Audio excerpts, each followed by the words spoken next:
Sa kwentong krimen natin ngayon ay ating tatalakayin ang isang malagim na pagkitil sa buhay ng apat na magkakapatid na ang suspek ay hindi kilala o nahuli. Ang kasong ito ay nangyari noong huling bahagi ng 1970s sa bansang Singapore. Bagamat ang Singapore ay may mababang antas ng krimen, ay hindi nangangahulugan na walang krimen. Ngunit ano nga ba ang nagudyok sa marahas na pagkitil sa buhay ng apat na inosenteng mga bata? Paano isinagawa ng salarin ang krimen at ano ang kanyang ginawa upang alisin ang mga bakas ng ebidensya? Sino ang pinakapotensyal na suspek? Ating alamin sa kwentong krimen natin ngayon.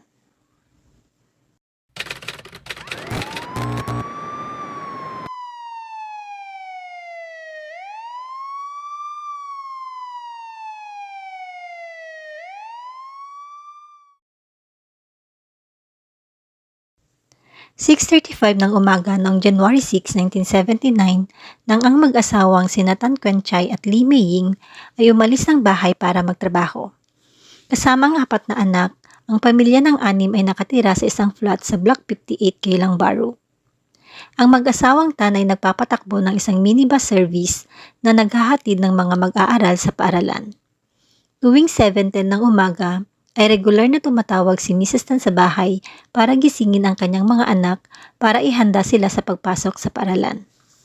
Ang tatlong lalaki na sina Tan Kok Peng, 10 taong gulang, Tan Kok Hin, 8 taong gulang, Tan Kok Sun, 6 na taong gulang, ay nag-aaral sa Bendemeer Road Primary School habang ang kanilang nakababatang kapatid na babae na si Tan Chin Ni, 5 taong gulang, ay nag-aaral sa People's Association Kindergarten. Gayunpaman, hindi sinagot ang telepono. Ilang tawag pa ang sumunod ngunit muli walang tugon mula sa mga anak.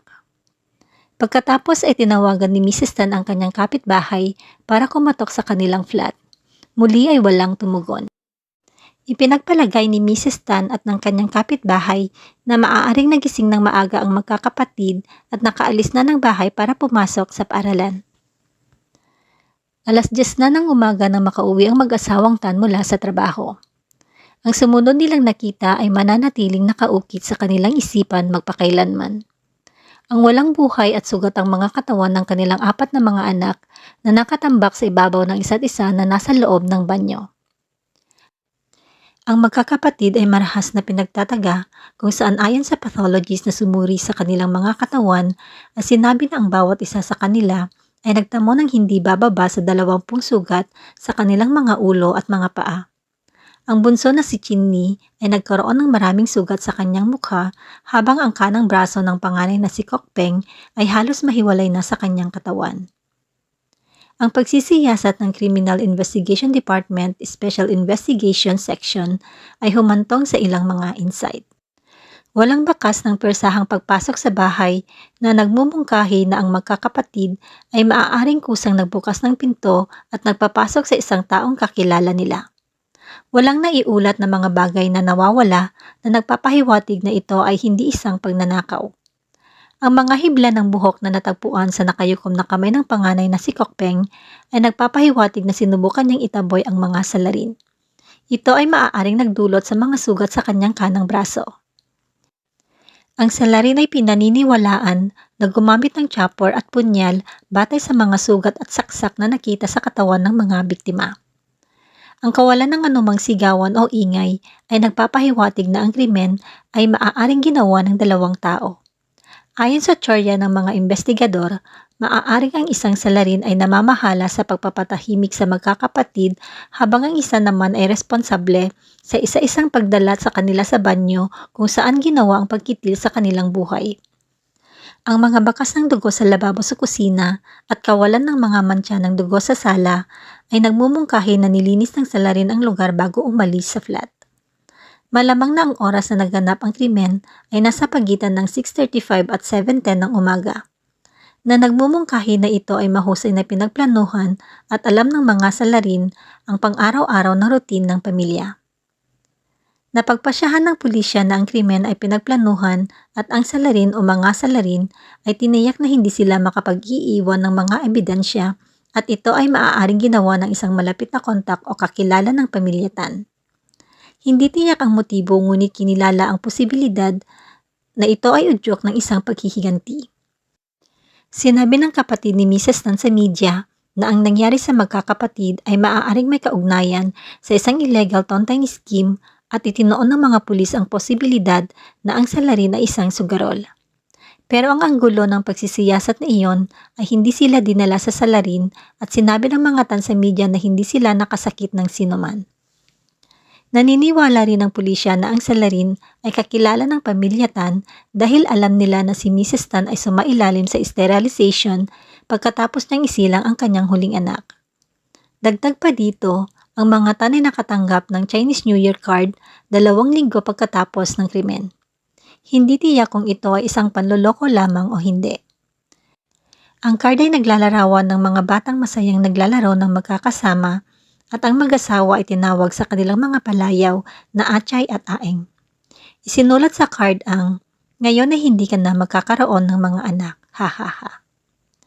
Ang mensahe ay tumutukoy sa pagsailalim ni Mrs. Tan sa sterilization matapos niyang ipanganak ang kanilang bunso na si Chinny, 5 taon na ang nakakaraan.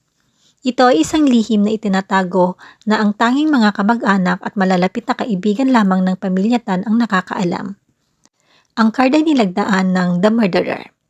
Ang nagpadala ng card ay lumilitaw na kilalang-kilala niya ang pamilya.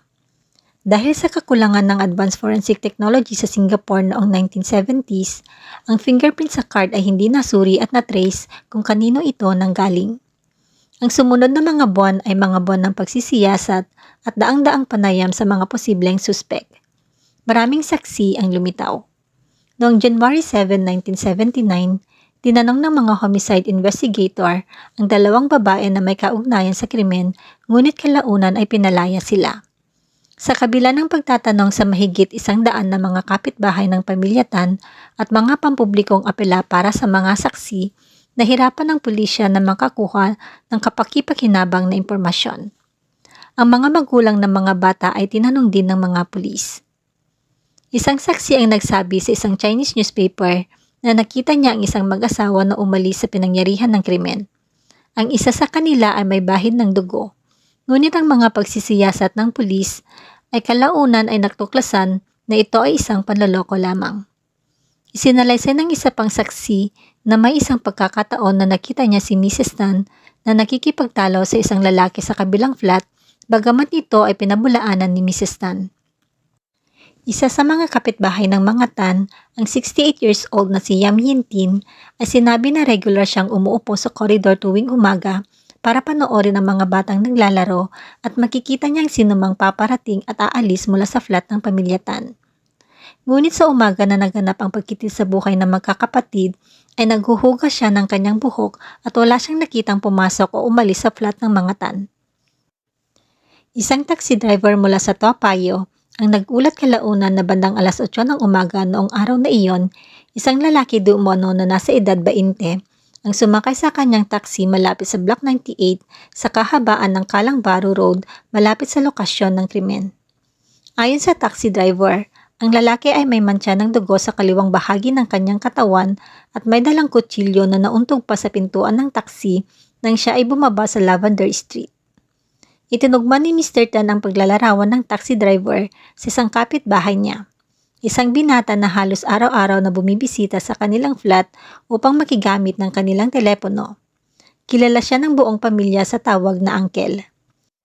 Sa isang police lineup, kinilala ng taxi driver si Uncle na ang lalaking sumakay sa kanyang taxi.